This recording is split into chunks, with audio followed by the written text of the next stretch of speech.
अम्बेडकर का राजनैतिक करियर 1926 में शुरू हुआ और 1956 तक वो राजनीतिक क्षेत्र में विभिन्न पदों पर रहे। दिसंबर 1926 में बॉम्बे के गवर्नर ने उन्हें बॉम्बे विधान परिषद के सदस्य के रूप में नामित किया। उन्होंने अपने कर्तव्यों को गंभीरता से लिया और अक्सर आर्थिक मामलों पर भाषण दिए। वे 1936 तक बॉम्बे लेजिस्लेटिव काउंसिल के सदस्य थे। 13 अक्टूबर 1935 को अम्बेडकर को सरकारी लॉ कॉलेज का प्रधानाचार्य नियुक्त किया गया और इस पद पर उन्होंने 2 वर्ष तक कार्य किया। उन्होंने दिल्ली विश्वविद्यालय के रामजस कॉलेज के संस्थापक श्री राय केदारनाथ की मृत्यु के बाद इस कॉलेज के गवर्निंग बॉडी के अध्यक्ष के रूप में भी कार्य किया। अम्बेडकर बम्बई अब मुंबई में बस गए। उन्होंने यहाँ एक 3 मंजिला बड़े घर राजगृह का निर्माण कराया, जिसमें उनकी निजी पुस्तकालय में 50,000 से अधिक पुस्तकें थीं। तब यह दुनिया का सबसे बड़ा निजी पुस्तकालय था। इसी वर्ष 27 मई 1935 को उनकी पत्नी रमाबाई की लंबी बीमारी के बाद मृत्यु हो गई।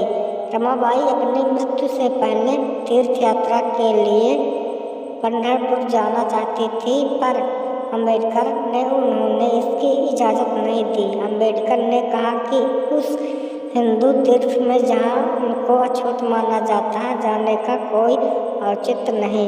इसके बजाय उन्होंने उनके लिए नया पंढरपुर बनाने की बात कही। 1936 में अम्बेडकर ने स्वतंत्र लेबर पार्टी की स्थापना की, जो 1937 में केंद्रीय विधानसभा चुनाव में 13 सीटें जीती। अम्बेडकर को बॉम्बे विधान सभा के विधायक के रूप में चुना गया था। वहाँ 1942 तक विधानसभा के सदस्य रहे और इस दौरान उन्होंने बॉम्बे विधान सभा में विपक्ष के नेता के रूप में भी कार्य किया। इसी वर्ष अम्बेडकर ने 15 मई 1936 को अपनी पुस्तक एनिहिलेशन ऑफ कास्ट जात प्रथा का विनाश प्रकाशित की, जो उनके न्यूयॉर्क में लिखे एक शोध पत्र पर आधारित थी। इस पुस्तक में अम्बेडकर ने हिंदू धर्म नेताओं और जाति व्यवस्था की जोरदार आलोचना की। उन्होंने अछूत समुदाय के लोगों को गांधी द्वारा रचित शब्द हरिजन पुकारने के कांग्रेस के फैसले की कड़ी निंदा की। बाद में 1955 के BBC साक्षात्कार में उन्होंने गांधी पर उनके गुजराती भाषा के पत्रों में जाति व्यवस्था का समर्थन करना तथा अंग्रेजी भाषा पत्रों में जाति व्यवस्था का विरोध करने का आरोप लगाया। All India schedule caste federation एक सामाजिक राजनीतिक संगठन था, जिसकी स्थापना दलित समुदाय के अधिकारों के लिए अभियान चलाने के लिए 1942 में अम्बेडकर द्वारा की गई थी।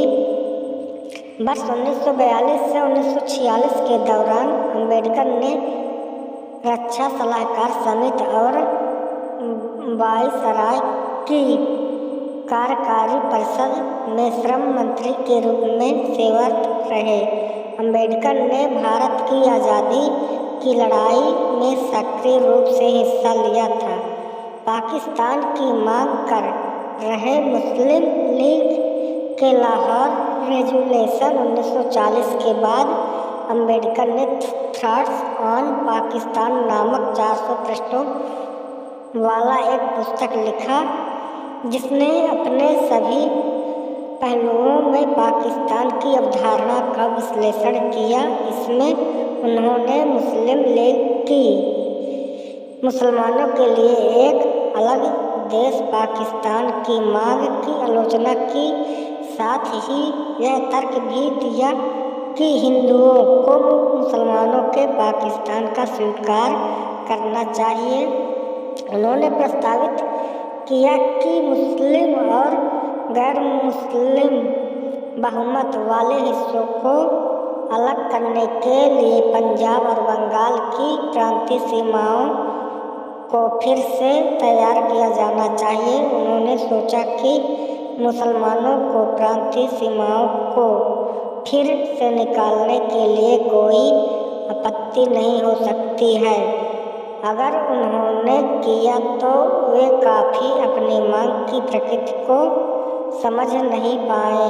विद्वान वेंकट ढालीपन ने कहा था कि थ्रास पाकिस्तान ने एक दशक तक भारतीय राजनीति को रोका। इसने मुस्लिम लीग और भारतीय राष्ट्रीय कांग्रेस के बीच संवाद के पाठ्यक्रम को निर्धारित किया, जो भारत के विभाजन के लिए रास्ता तय कर रहा था। हालांकि वे मोहम्मद अली जिन्नाह और मुस्लिम लीग की विभाजनकारी सांप्रदायिक रणनीति के घोर आलोचक थे, पर उन्होंने तर्क दिया कि हिंदू और मुसलमानों को पृथक कर देना चाहिए और पाकिस्तान का गठन हो जाना चाहिए, क्योंकि एक ही देश का नेतृत्व करने के लिए जातीय राष्ट्रवाद के चलते देश के भीतर और अधिक हिस्सा पनपेगी। उन्होंने हिंदू और मुसलमानों के सांप्रदायिक विभाजन के बारे में अपने विचार के पक्ष में ऑटोमन साम्राज्य और चालुक्य के विघटन और जैसे ऐतिहासिक घटना का उल्लेख किया। उन्होंने पूछा कि क्या पाकिस्तान की स्थापना के लिए पर्याप्त कारण मौजूद थे और सुझाव दिया कि हिंदुओं और मुसलमानों के बीच मतभेद एक कठोर कदम से भी मिटाना संभव हो सकता है। उन्होंने लिखा है कि पाकिस्तान और अपने अस्तित्व का औचित्य सिद्ध करना चाहिए। कनाडा जैसे देशों में भी सांप्रदायिक मुद्दे हमेशा से रहे हैं, पर आज भी अंग्रेज और फ्रांसीसी एक साथ रहते हैं, तो क्या हिंदू और मुसलमान भी साथ नहीं रह सकते हैं। उन्होंने चेताया कि दो देश बनाने के समाधान का वास्तविक क्रियान्वयन अत्यंत कठिन भरा होगा। विशाल जनसंख्या के स्थानांतरण के कारण सात सीमा विवाद